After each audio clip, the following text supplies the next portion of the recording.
Would you please pray with me? Let the words of my mouth and the meditations of our hearts be acceptable to you, O Lord, our rock and our Redeemer. Amen.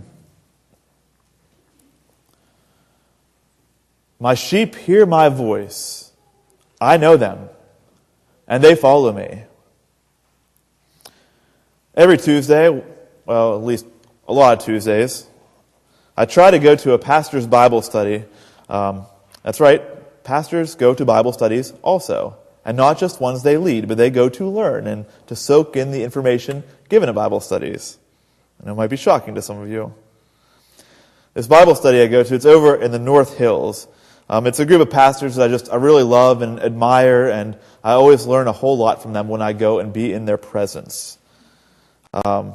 Plus, I find that time with those smart people to be very edifying for me as I come to do Bible studies with you all on Wednesday at 9:01 and 6:31, respectively, at 2 times our day. And of course, ultimately, I use these Bible studies as opportunities to, or at least maybe figure out what I'm going to try to say to you guys here on Sunday mornings and Sunday evenings.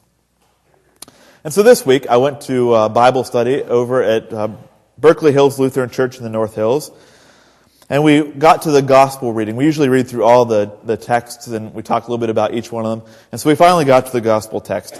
And it was read. And as pastors typically go, you may have picked up, immediately conversation begins after that text is read, and pastors just start talking about the gospel. You know, pastors don't have a problem talking about the Bible. That was a joke. And as they were all saying lots of interesting things about the Bible, about the gospel text, there was just one line that kept jumping out at me, and I was kind of haphazardly listening to them while always thinking about this one line. And this line kept confusing me. And so finally I just said, well, what about this one line that you haven't talked about yet? My sheep hear my voice, I know them, and they follow me. And then I said, I don't think that's true. And everybody stopped for a minute, which is a real statement for a room full of pastors, right? Everyone stopped talking. And then one pastor said, yeah, you're right. My sheep hear my voice, I know them, and they follow me.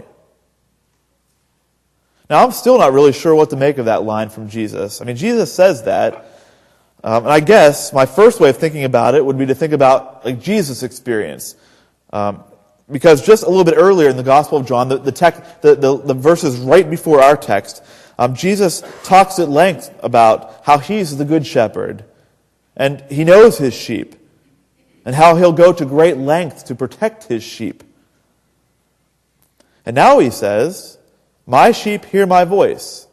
I know them, and they follow me. The problem is, well, Jesus' sheep, they do know his voice. But they sure as heck didn't follow him, did they? Like the people that followed Jesus. At least, not all the time. Like his very own disciples, those closest to him, they were kind of a mess when you read through the Gospels. I mean, regularly we're told about these guys that they don't know what Jesus is talking about over and over and over again. Or, like, we'll find out that then in private they went and they were asked Jesus what he meant because they had no clue what he was talking about when he told the story earlier. Or like one of his disciples, Peter, denies him 3 times while he's being, in the crucifixion process, his trial. Another one of his disciples, Judas, betrays him to the temple authorities. And there's stories regularly talking about how they're trying to subvert each other for power, jockeying for the positions nearest to Jesus. And then as we heard last week, Jesus has been crucified and resurrected.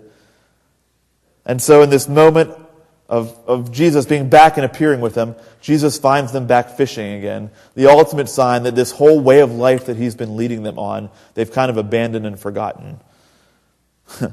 My sheep hear my voice. I know them, and they follow me. Really, Jesus? Were you paying attention to those guys and what they're doing around you all your ministry and even after? Well, I can identify with Jesus. I'm sure many of you can as well. especially if you have kids or have had kids.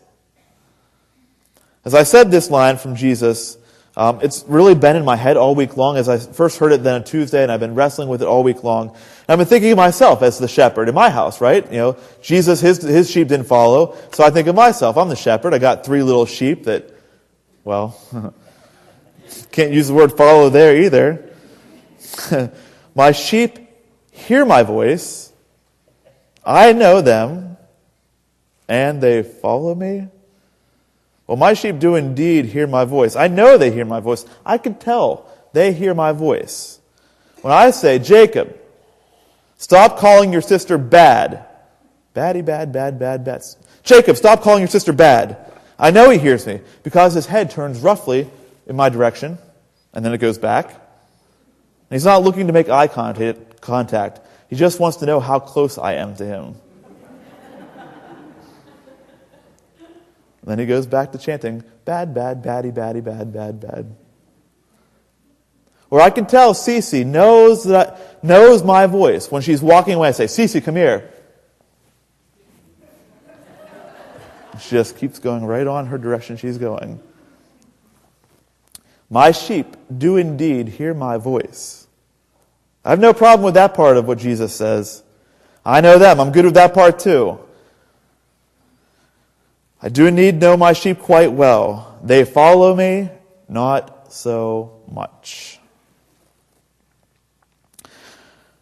This week on Facebook, I saw a really good cartoon about this line from John's Gospel that we've been talking about here this morning.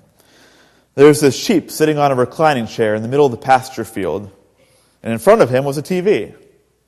He's wearing headphones with an iPod, had his laptop on his lap, holding a magazine, and beside him was a radio blaring. The bubble over his head said, "Wonder why I don't hear the shepherd anymore." Meanwhile, in the background, the shepherd was shouting something to him, but he couldn't hear. I feel pretty culpable when I saw that cartoon. I could identify, not with the shepherd this time, though. Many times I have been messing with my phone or working on my laptop when my kids have come to me running to tell me about the new thing they just did, to show me the picture that they just made, to tell me about some accomplishment they just reached. And I'm not alone. We went out to dinner about a month ago with Stacy's parents when they were in town, and we were sitting at the table talking with one another. And her dad got my attention and kind of pointed behind me. So I did the casual, how casual is when you look behind you, but look behind. There's this table, a family of 4 sitting there, mother, father, and 2 kids, probably maybe 10 and 8 years old. And each one of them was silently doing something on their phone or iPad or game thing. And they sat for long minutes like that, not talking with each other, just engrossed in their own phone or whatever, sort of zombied out on their devices. Sometimes we think that the shepherd's voice sounds like Siri, don't we? The reality is I don't need to check my Facebook that many times a day. I don't really need to read that one more article or post that one more message about the pirates on the pirate message board. I don't really need to have a daily update on Crosby's broken jaw to find out how he's doing today and when he might return today. There are a lot of voices I do not need to hear or see in my life. There's another cartoon this week. It was a cartoonish week for me. Of this guy sitting at his TV. And on the TV was clearly a news media guy. And the caption over his head said, "What can we do to lessen the grip of fear from terrorism?" And the next frame showed the guy shutting off the TV and walking away. My sheep hear my voice, I know them, and they follow me. Well, sometimes it can be awful tough to tell the voice of the shepherd, right? It can be tough to tell the voice of Jesus from all the other voices in the world, Heck, it is hard to tell Jesus' voice from our own voice sometimes. The voices I generally heard from people this week talking on the news were definitely not the voice of our Good Shepherd. The words of our political leaders calling for vengeance and retribution are not the voice of our shepherd. The voices of those crying out racial, ethnic, and religious slurs as an ambulance carried the alleged bomber was not the voice of our shepherd. The shepherd lays down his life for the sheep. In John's Gospel, just a few verses before our reading for today, verses 15 through 17, the voice of the shepherd says, "I lay down my life for the sheep. I have other sheep that do not belong to this fold, and I bring them also, and they also will listen to my voice, so that there will be one flock and one shepherd." At the end of Matthew 5, the great teaching on the mountain, Jesus, our shepherd, says, "You have heard it said, you shall love your neighbor and hate your enemy. But I tell you, love your enemy and pray for those who persecute you, so that you may be children of God." The true shepherd's voice is not necessarily one of comfort or one of ease. In fact, the voice of the shepherd is downright difficult and sometimes inflammatory. "My sheep hear my voice. I know them, and they follow me." Friends, in weeks that are difficult culturally, or in weeks that no doubt every one of us will have that are difficult personally, I pray that you would always be discerning of the true shepherd's voice in the midst of many voices. Jesus' voice isn't our voice. Jesus' voice often isn't what we want to hear. It's what we need to hear. It's what we need to trust. It's what we need to follow. It is the voice of love and compassion and radical care. "My sheep hear my voice. I know them, and they follow me." Amen.